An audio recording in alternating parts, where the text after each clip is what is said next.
My name is Afam Dozie, born and raised in Benue State. I'm from Anambra State, Nnewi precisely. This is my career, and this is what I've ever loved doing.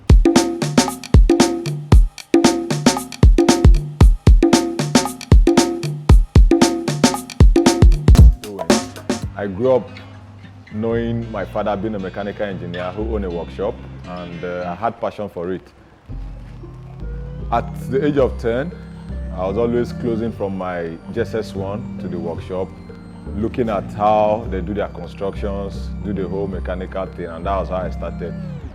Along the line, he asked me a question like, what would I want to be in the future? And I said to him, this is what I love doing, and I like the work. And he said, okay, hope I'm not choosing the trade because he's in it. I said, no, it's something I like. So I started like that. After my secondary school, in my JSS3, I was supposed to go into SS1 in a government school, and I told my parents it would be better for me to go into a technical school, which they bought the idea, and I took the entrance exam, and I passed into the Federal Technical College at Tuko, same Benue State. I was in technical school, motor vehicle department, and I was there for 3 years. While in school, I was still going to my father's workshop, learning one or two, reading from his books and getting to know more about the job. The theoretical part was taught in school, then the practical aspect of it was in the workshop.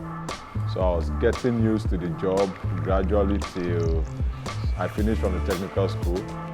I was with my dad for a couple of months when I took my JAMB, and while waiting for the JAMB, I passed into the remedial study in the Nnamdi University. After the remedials, I was in 100 level mechanical department as well. Fortunately for me, I had to drop out. I didn't drop out because I was tired of the school. I dropped out because I was not getting the level of study to what I intend doing. So I dropped out from Unizik in my second year, first semester, second year. I came back to my dad, and he was like, if you had to drop out, leave the house. So I said, okay, not a problem. I left my dad, and that's how I found myself in Lagos. I began to learn the work more and more with a technician in Oregon, in Ikeja there. So from there, I was able to save up to an extent. I was now doing my own thing, doing some servicing, painting and all that. Then I believed one day I was going to make it, and that was the drive. At the end of the day, I got a visa, my first visa, and I decided to go to London. I was in London for 3 months. I came back, and a friend of mine, Onyeka Nwelwe, who is a writer, now said, Afam, your creative ideas should not be just in Nigeria here. Why not try India? And I said, okay. And that's how he engineered me and encouraged me. He processed my documents, got the necessary things I needed, and I was in India. So the whole thing today is not just me waking up to read. I had passed through the process. I was in India for years. I learned with a company in Punjab, learned in Delhi, and after 3 years, I came back to Nigeria, and I said, okay, I think it's time for me to set up. And here I am, trying to do my thing gradually, buying vintage cars, doing the refurbishing, the whole body works, the engine tuning, the upholstery, and thinking of paint. Sometimes I sit down and I imagine, okay, yes, which paint is rare, because I always want to stand out as Afam and as Soul Blaze as being a brand. I don't want to have a color where I drive past, there's a car like this or there's a color like this. So I started with the Mercury Monarch, in 1976 Mercury Monarch. I bought it from Abuja as a normal sedan car, got to Lagos.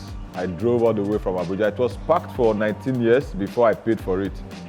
And after paying for it, I did the servicing in Abuja, did alignment, changed tires, and I told my honest man, who is Efe.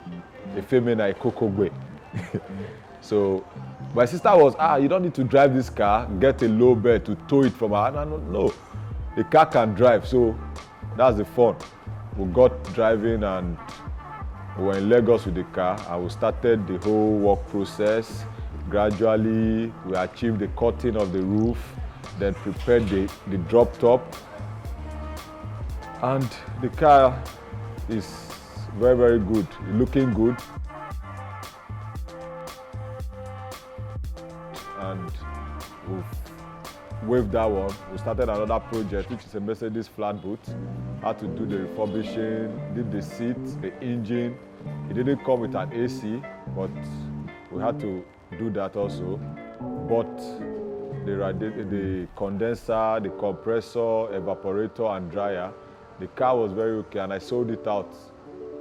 The price was okay. I made some profit out of it.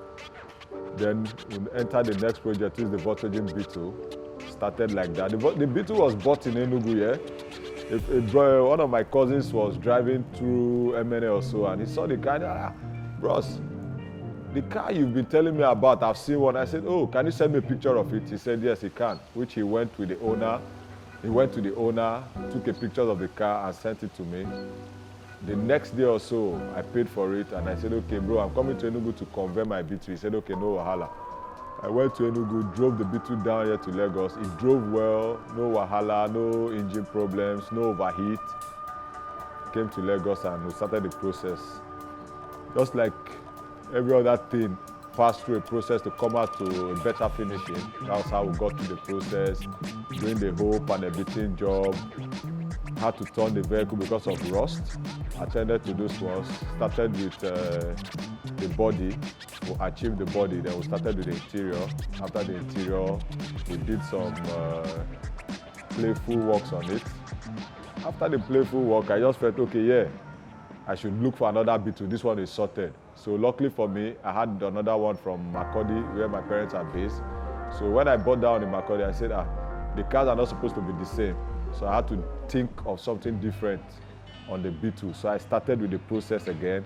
And people were like, bros, you don't finish this car. Why you scatter them again? I said, don't worry. Another one they come. So that's how we got doing it till we achieve what the Beetle is today. And while the Beetle was in process, in finishing it, I've been in search of this particular car for 6 years. A friend of mine now called me up and said, there's this man in Benue State, Tukpo, where I was born. Like, he has a car, he dropped up E30. And I'm like, for real? Can you take a picture of it? He sent me the picture, and I'm okay, good. What's the engine condition? He said the car is good, and I said, okay. Negotiate with him. We negotiated, and I paid for it. Then in December, I traveled for Xmas to the village. I said, okay, since I'm closer to Benue State, why not go to Tukpo to pick up the vehicle? So a friend of mine said, okay, bro, since you're in the village, don't bother coming down. I'm in Benue State already. I can drive the car to the village. I said, okay. So Samson drove the car to Nnewi. We were together for 2 days. I had to do my own mechanical checks, check the tires and check other things. The car was okay. Then the third day, we kicked off for Lagos. We came to Lagos. The car drove smoothly, the speed, the balance and everything, and it's been good so far having it with me here in Lagos. Good friends who are with me, who always talk about, bro, what's the next project? They are the energy behind me not wanting to rest, because sometimes after a project you decide, okay, let me take a rest, and they're like, bro, you don't need to rest. There are other jobs on ground. Let's keep doing it. And they were always around, Mr. Bob, Ken Episode, Mr. Martins, and they're like, okay, what's the color? We talked of rose gold. We threw it out as a vote, and 3 people won the other 2. Everybody said, lemon will be better. Rose gold is good, but not for this, because we have other E30s to work on. So I said, okay, let's try the lemon, and we've been on it.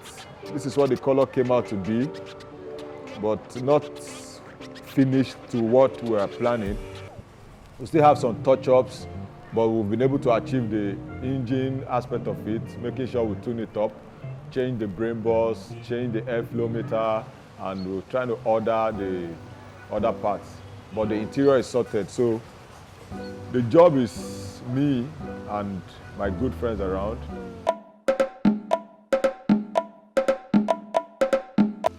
Well, being an entrepreneur and being a young man in this country, it's not at all easy. It's not easy because when you look at the challenges, sometimes you'll be weighed down, but you don't have to take that as an excuse because if you fail today, nobody is to be blamed for your failures. You just need to do it yourself, work harder, and step up with your hustle. Yeah, one of the major challenge I have is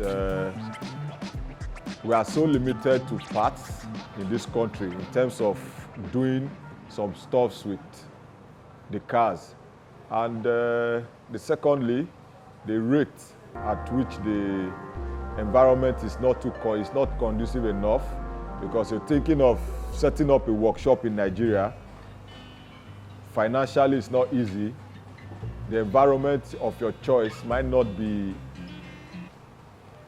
financial friendly. Yes, I decided to set up in Lagos and I'm on the island, which living on this part of the state is not easy. It's very, very challenging. You think about light, there's no light for you to power most of your equipment. You think about the roads, maybe trying to rush to the market and coming back, the traffic. Sometimes you spend the whole day going to the mainland because most parts we get or most parts we use to improvise what we do is from Ladikpo, Trinity, Ojuelegba and co. So you think of going to these places, it's not easy. It's not at all easy because you head out, for example, you're turning on Jakonde, getting to Ikate, there's a mad traffic and you're spending 2 to 3 hours going to the mainland. And coming back again, you face the same 3 hours or 4 hours. The day is gone already.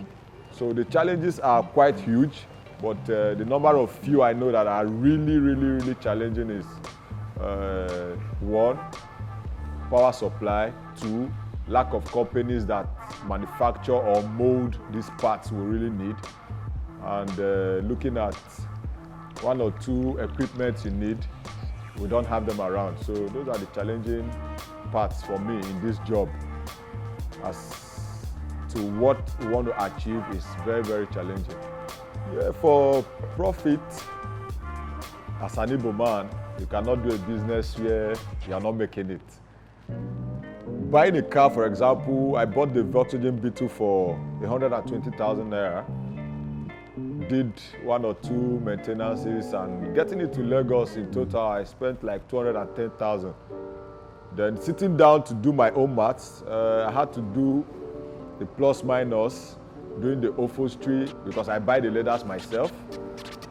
And looking at the other parts of it, I always want to say, okay, yeah, if I can do this leather myself, because of the quality of the leather, which is not a quality you should compromise because it's for the brand, it's for me. So I decided, okay, yes, I'm going to buy the highest quality of leather in the market, which I did. Plus minus, buying the leather, the materials for the upholstery, close to 150,000, aside my labor, because I don't charge myself for labor, I do it myself. So if I'm to charge myself for labor, I'm saying, okay, yes, 200,000 should be my cost for upholstery, because I needed to give it the best. Then doing the painting job, the panel beating, plus minus a 200K again, because I always use seeking spent for jobs that are really, really mine. Some customers come and you tell them, sir, this is the price for seeking, this is the price for auto base, this is the price for PPG, and this is the price for super shine, and they are like, why will I want to spend so much on buying seekings when I can achieve it with, I say, okay, no wahala. Make your choice, you're a customer, it's your car. But for my own car and for the reasons that these cars are for advert, because the cars speak for the job. So painting, panel beating is same almost like a 200,000 naira too. Then sitting down to say, okay, yes, I must change the tires, I must change the rims. I said, okay. Sometimes I don't get rims in Nigeria here. I had to call up my brother or my friends abroad and say, okay, please, can you help me look for a particular rim? And costing a rim in buying over there and shipping it you're spending close to 300K for a good rim and a very unique rim. So checking a sum total of a car, for example, the B2, it costed like close to 700,000 to achieve it with buying the rims and doing the other job. If I decide to sell today, yes, I'm selling. Even if I sell at 1 million, I'm making a good profit, but I will not want to sell at that price. So I need to sell when I have something huge on ground to start another project. But aside that, I love seeing the cars. I love it when my friends come around and say, okay, yeah, bro, can I drive? I say, no wahala. Sometimes I don't even see the car for 2 days. So that's it. The advice I have for them is for them to be strong, because it's not easy at all. They need to be strong. They need to have that passion. Because some young boys come to me and they are like, bro, I want to learn this. And I'm like, do you want to learn it verbally or you want to learn it from your heart? Because you cannot just come and say, bro, I like what you do, I want to learn. You need to first of all know that yes, it's not an easy job. I spent years in learning this, and some people feel, bros, 1 year go do me to learn. And I'm like, bro, it's not possible. You need to take your time, learn the basics of it, learn other things, and make sure you perfect yourself before saying you're going to set up. So for people who want to come into this business, it's a good business. Financially, it's not easy. Morally, it's not easy. Physically, it's not easy. So if these 3 things are known to you and you want to continue in it, yes, you need to have that mind of persisting. You need to persist seriously. So that's it. Soulblaze is the brand. We do refurbishing, in general, automobile refurbishing, painting, upholstery, wheels and rims, tires, engine tune-ups, servicing, maintenances, and we sell cars as well. So Soulblaze is a full automobile brand that deals with everything automobile.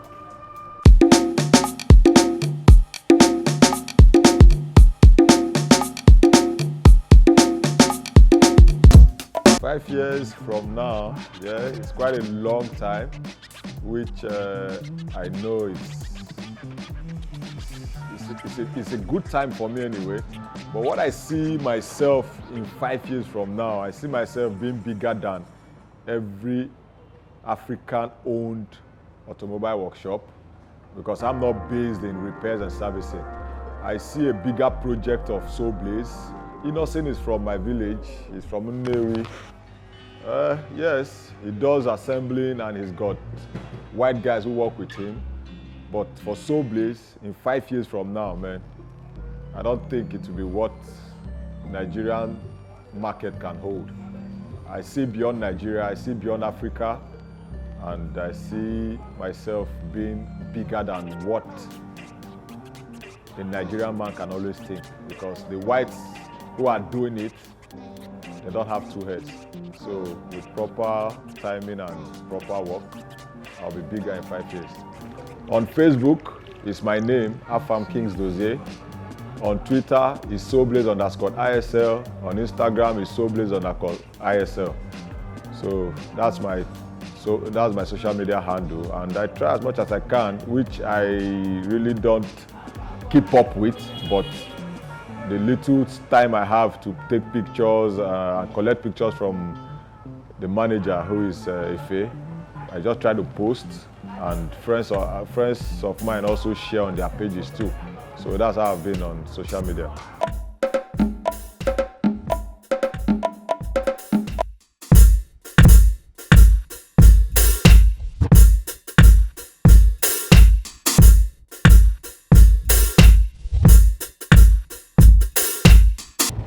'56, and after refurbishing, we're going for a test run.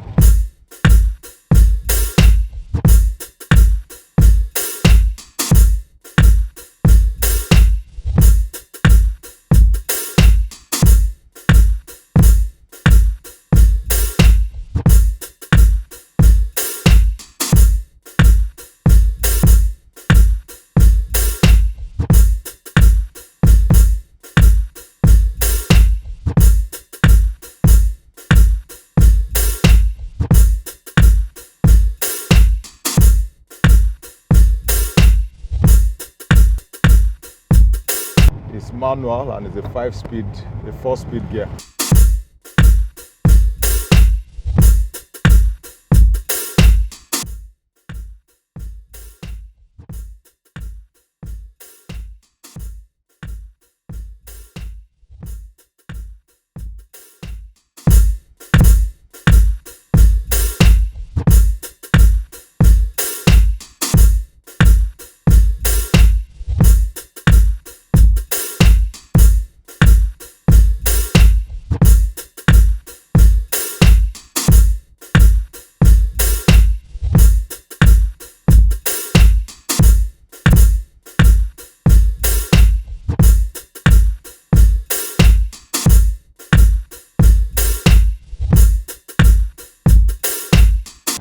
The front is just the shock, the tie rod, the bow joint, that's all. The car is easy to maintain and I'm enjoying it.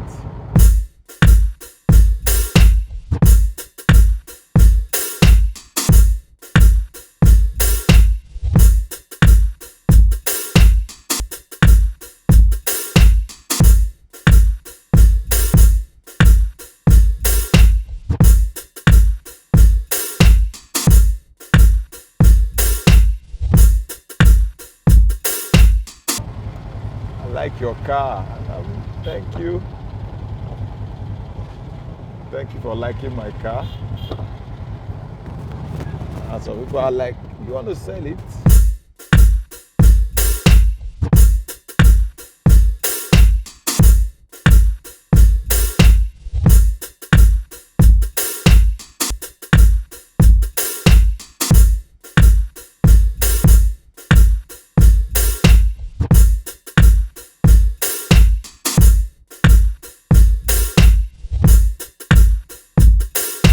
To be like, okay, we've driven all the machines, let's go vintage now. And it is going to be a good trend in the automobile world in Nigeria. We're starting from Lagos and gradually we'll build a fan base and a club, vintage car club. It's either the car is in the 80s or you're not a member.